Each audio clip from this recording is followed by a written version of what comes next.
I was born and raised in Japan, and my parents are from Taiwan. And actually for political reason, they had to go to Japan for a period of time. So I was born and raised there. So I was there until high school, and then went back to Taiwan for college education. And then after that, came to the United States, actually to North Carolina for my grad school, and stayed since then.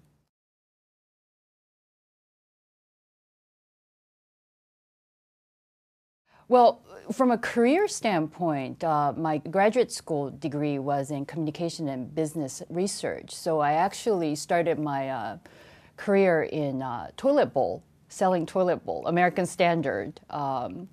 American Standard wanted to expand their business internationally. They wanted to start selling toilet bowls to Japan. So I was actually one of the very first product planning group that they recruited to look into that market. So my actual career started in product planning for a toilet bowl company. And then after that, I moved to Los Angeles and worked for a venture capitalist group that was well funded because of the bubble economy in Japan. This was in the early 1990s. So I started to work for venture capitalists that started merger and acquisition and worked for their strategic planning group. In terms of looking at their acquisition and how to manage it. And then through that venture capitalist group, we started interTREND, which is my company right now, which is an advertising agency, marketing communication firm that targets the Asian American market in the United States. And it started actually because of the fact that we shared the same lawyer with then Northwest Airlines, Al Cheki. And we had dinner, and he was lamenting about not being able to get a lot of Asian customers for Northwest Airlines. And through a lot of wine, he just kind of said, "Why don't you help us?" And that was kind of like a very, very short version of how interTREND was started. A lot of people ask about interTREND, and because of the fact that it started so accidentally, me and my then boss said, "You know what? We need to have this name that is so nebulous that if this doesn't work out, it could work as anything else. It could be a hair salon, it could be a restaurant, it could be a trading company, it could be a research company." So we named this company interTREND so that if this advertising agency didn't work out, it could be anything else.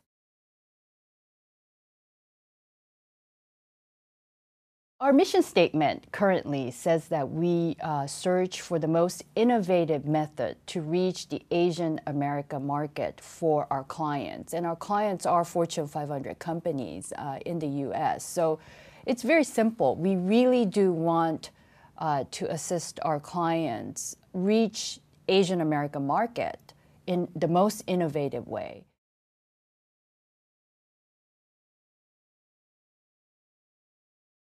Marketing service and advertising service, to me, is a commodity and a parody product. Is that, we like to say that we're much smarter and we're much innovative, much creative, but the honest truth is that we are not that different from any other company. However, I think that we do regard our clients' business as number one. We're not creative shop that builds portfolio for our own sake. At the end of the day, it has to achieve a certain business objective for our client. And we never wavered from that. And I think that has really served us very, very well. And in some ways, I think that sometimes is the point of differentiation, competitive edge that we have.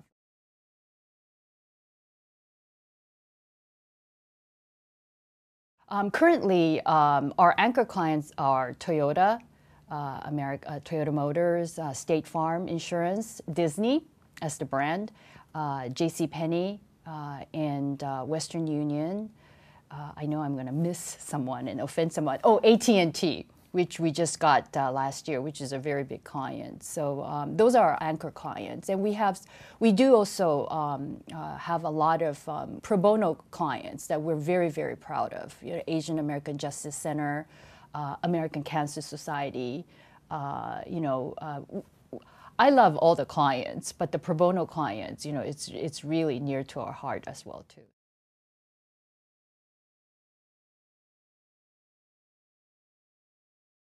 One of the growth of our business, 80% actually comes from incremental spending or budget growth that our clients give us. I always like to say that I know that the clients love us, but the clients don't give us money just because they love us. Most of our case studies are very, very result-oriented. Everything that we do, it has to achieve a certain business objective for our client. So all of the work that we've done for all of our clients have achieved a business objective, actually overachieved most of their business objectives. So I would like to say that most of the work that we've done for our clients are actually all success stories. But actually sometimes the interesting thing is the failures that we had with our clients that we've learned more actually from the success stories.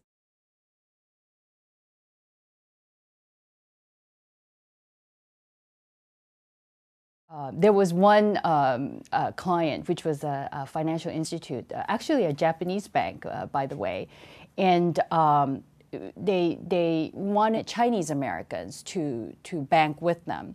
And we thought that we came up with this fabulous ideas. And this was actually the year of the rat. It was actually 12 years ago, come to think of it.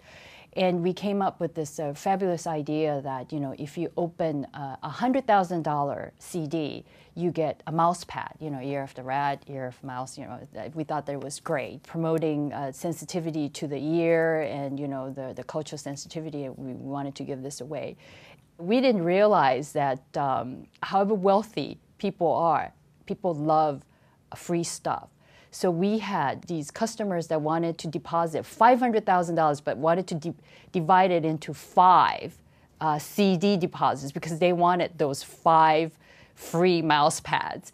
Demand was so high in a very strange way that we just didn't anticipate that kind of situation, that there was an overload of service that the bank had to provide, that all these $1 million clients want to say, I want to divide the account into 10 because I want these free mouse pad. I laugh about it now, but at that time we thought that we really, really screwed up. And that is one of the failures, that in terms of consumer insight, it's very easy to say, well, these are wealthy people, they'll take one mouse pad and leave, but it wasn't so. There was a lot of lesson learned from that campaign.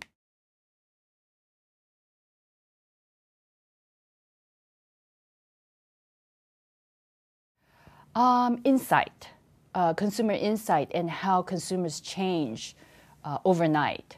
Our agency pride ourselves in a division called Knowledge Center, and we accumulate a lot of knowledge, and we try to build a profile, but I'm constantly amazed about how consumers change overnight. It's almost like feeding a 4-year-old. Yesterday a potato was their favorite, and today it's something that they won't touch. We just can't stop in terms of understanding the consumers, and I think that is one thing that we continue to keep that in mind.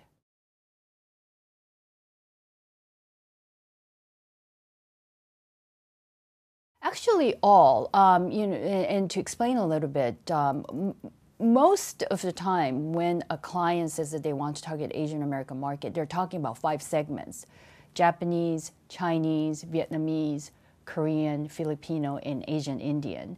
And sometimes, you're looking at Cambodian, Thai, but usually we're talking about these 5 segments. Most of them have been very, very responsive if the message is right. I think that a lot of corporate America, most of the time they make a mistake that one message fits all. They'll say that if this message is good for 24 to 48 white male, it must be good for a Japanese female, and it doesn't work that way. when the message is right, Asian Americans have proven to be the most responsive minority, actually, segment from a marketing standpoint.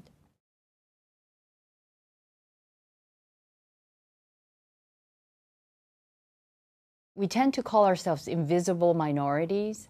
I'm a first generation Asian American, but talking to my peers, they will say that when they grew up, their parents wanted them to kind of blend in. They didn't want you to really stand out, and that was a very Asian way, cultural way of thinking, but it really, you can't not hide the fact that you're Asian, so, and we have seen that change a little bit, but still that cultural background, sometimes burden, if I may say so, does kind of contribute to the fact that this is a market that is constantly ignored or not being paid attention to. Now that's the intangible part of it. The tangible part of it is that at the end of the day, as a minority market, in comparison to the Hispanic and the African American market, it is still the smallest population. Asian American is the smallest population. And amongst that small segment, it's also segmented into the Japanese, the Vietnamese, Korean. For example, I consider myself to be a Taiwanese American. But to the general public, there is no Taiwanese American. It's Asian American, but we haven't really looked at that market like that. And the language segmentation makes it even more difficult. And I think that's the reason why a lot of corporate America will say, we don't want to touch it. It's too difficult.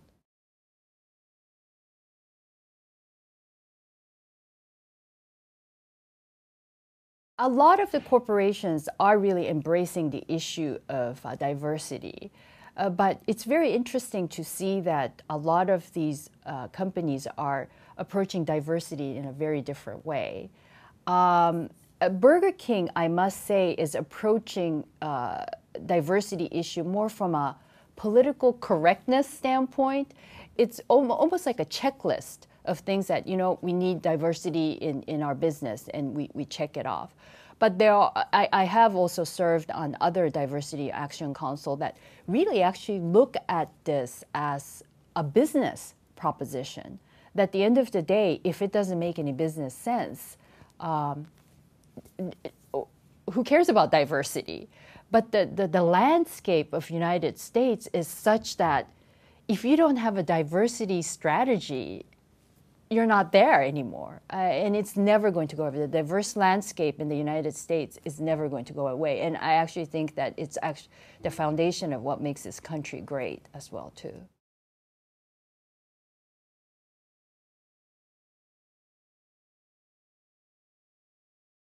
If we're buying your stuff, you would think that you need to contribute something back. I think that it's give and take.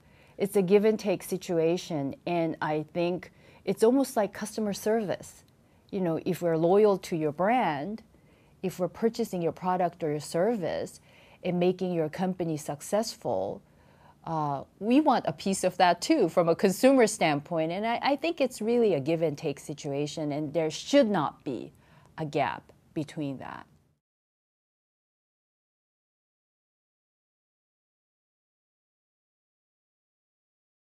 We do a lot with, for example, I'm involved with Asian American Justice Center, which lobbies, it's a lobby organization in terms of looking into civil rights issue and actually voter election issues and things like that. And we really do a lot in that area because for Asian Americans especially, I think it has been very difficult for us to speak up per se in terms of and I hate to use the word entitlement, but almost we have been kind of shy about saying what we're entitled to. And being involved with an organization like Asian American Justice Center allows our company to kind of piggyback on what they're doing and supporting what they're doing, and then kind of building that foundation of making people pay a little bit more attention to the Asian American market from a political and even from as a consumer standpoint.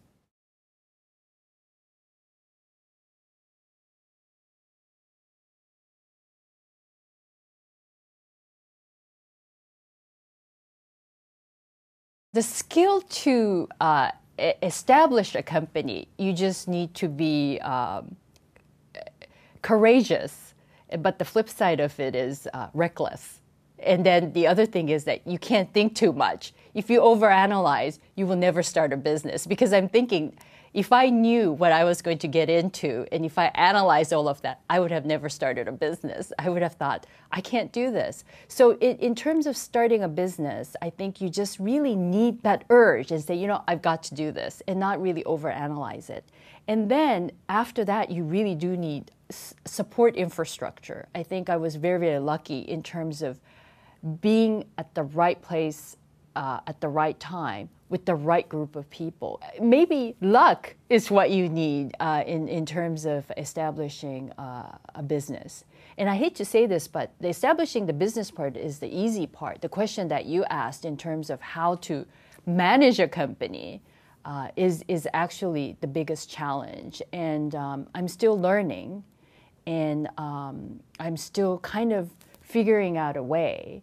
Managing a company, sometimes you have to trust your intuition, but at the same time, you have to have the right kind of information to be analytical. So having that good balance and still having that luck that you had when you first established your company, I think is a key in terms of managing a company. But most importantly, I think you do have to have the right people. I think to manage a company, you know, you say manage, it seems as though that one person is managing the whole company, but it's never like that. You really do have to have a right group of people to really build that company and to manage the company together.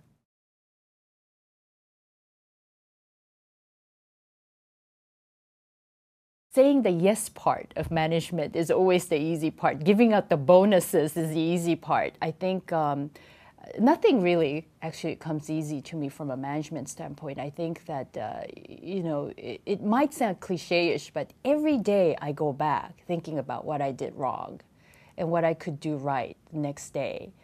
And that has really never stopped from day one. You know, some people might say that it's being overcritical, but you really do see a lot of things that you could have done better. So nothing actually really comes easy to me, especially because of the fact that I got into this business so accidentally that the whole history of managing the company has been a trial and error. And I have been very lucky that I have been able to make so many mistakes and to try out and to fine-tune the way from a management standpoint.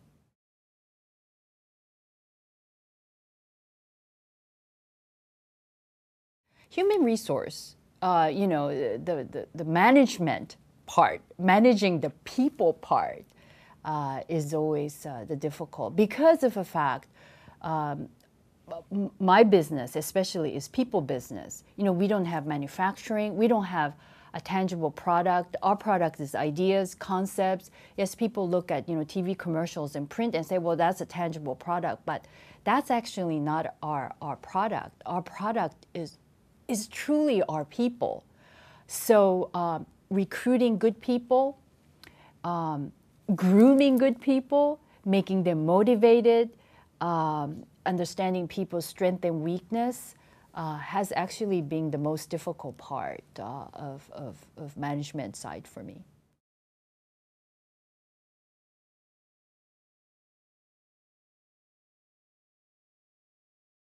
One of the luckiest things that happened to me when establishing my company was that I never had any funding issue. But that was actually the most unfortunate thing, I think, in the history of interTREND that has happened, is that I really never had any problem funding it, is that I really never had to worry about money per se in terms of funding it. So the biggest challenge actually was when we lost a very big piece of business about actually 10 years ago. It was a telecommunication company. And for 5 years, we did everything for that client. We hired for them. We moved for them. We bought copy machine for them. We bought everything for them. We established everything for that client.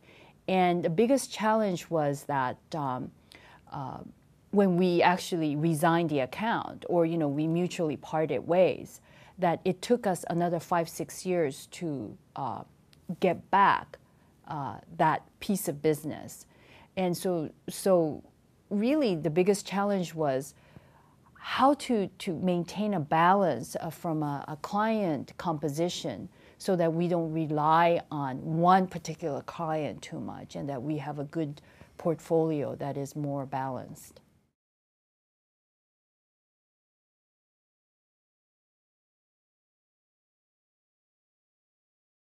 Time management actually is a very, very bad part of me. I think that everyone will call me at the office queen of procrastination.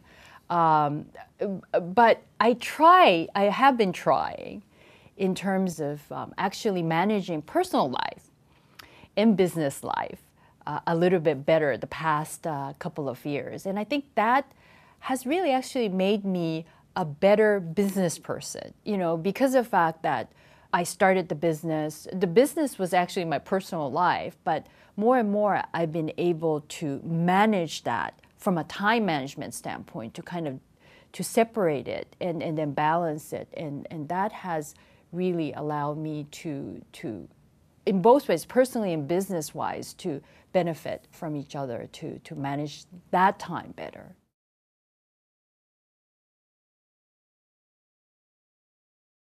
If that question was asked about 7 years ago, I would say that the client comes first in terms of what they say.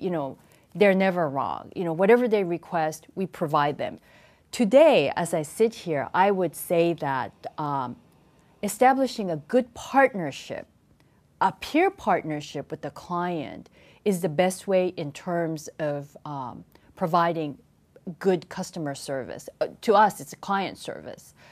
And because of the fact that clients sometimes don't know any better, and that's the honest truth. You can't let them say something and deep down you know that they're wrong.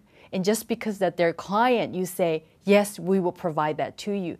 You have to have that partnership that you can go up to them and say, you're absolutely wrong. You don't know what you're talking about. This is the way that you should do it. And that you have that relationship that there can be a discussion and reach an agreement that is advantageous, mainly for the client, but for our relationship as well, too. So that, I think, is right now the key to us providing the best client service.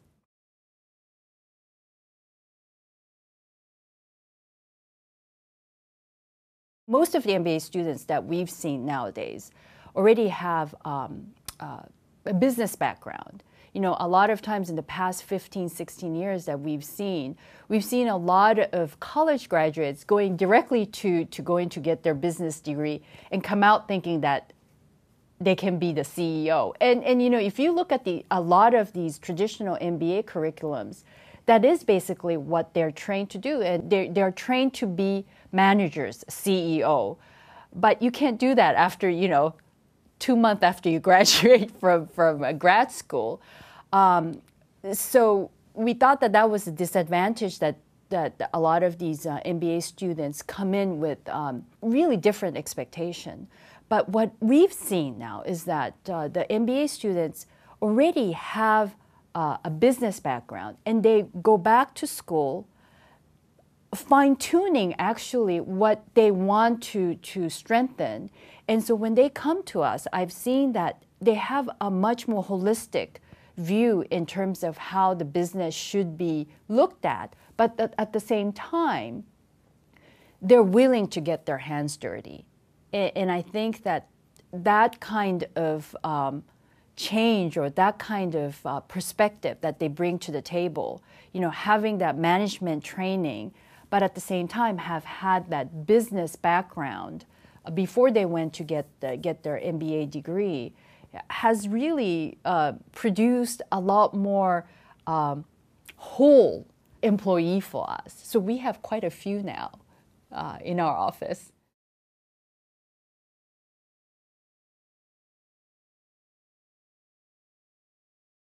Face-to-face is also always the best.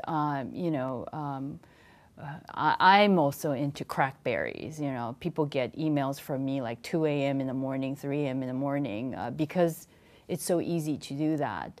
But continuously, I think face-to-face, regular meetings, and being honest with each other has been the best communication method.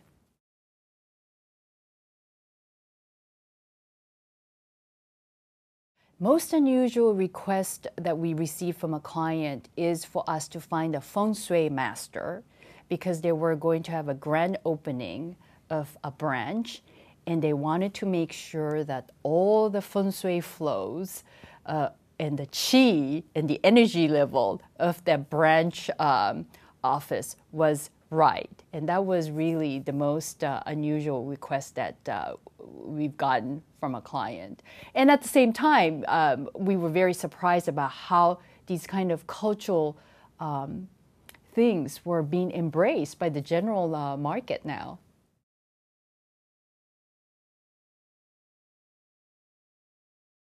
My personal goal right now is actually for people to be more interested in the Asian American market and find what we do as a valid career path.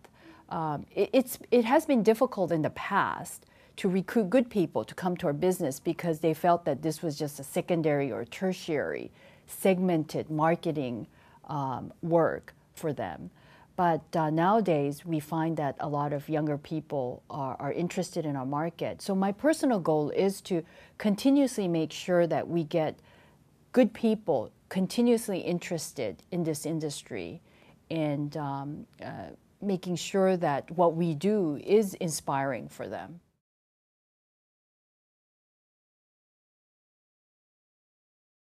Right now, I would say Julia Child, because she really cooks up a mean French dish. But more importantly, I think, as traditional as her cooking was, she took a lot of risk. I was reading her cookbooks during the holidays, and I absolutely think that she's my role model. I want, when I grow up, I want to be just like her.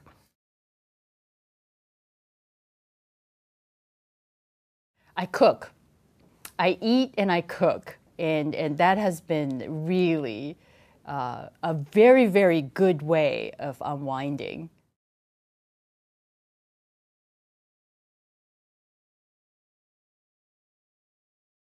I hate to say that it's my favorite book, because I think that I really, 95% of the book I probably didn't digest, but Jack Welch's book.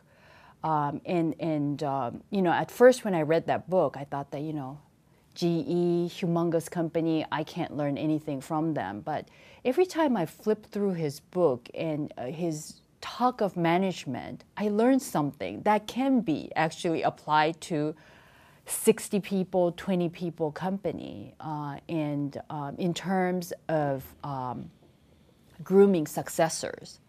And I think that has really become one of my kind of Bible in terms of going back to read and to kind of to get more hints and tips from.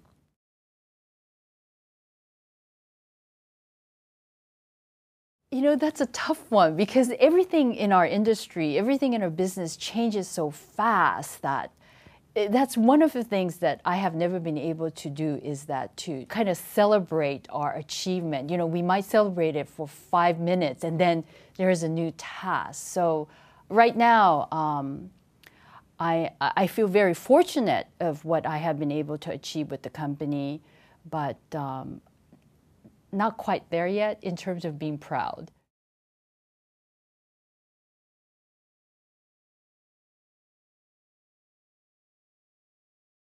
I know this sounds a little bit, counter to what I have been saying, is that I do think that I would like to keep the company smaller. Our company grew from a 2-people office to now close to 80 people. And I know that size is kind of like demonstrates success, but to me, sometimes I feel that the company is too big because I don't get to know a lot of people intimately as I was able to in the very beginning. So I do feel that sometimes I would like to, if I could do it all over again, I would like to keep the company small and intimate and work with people that I do know closer.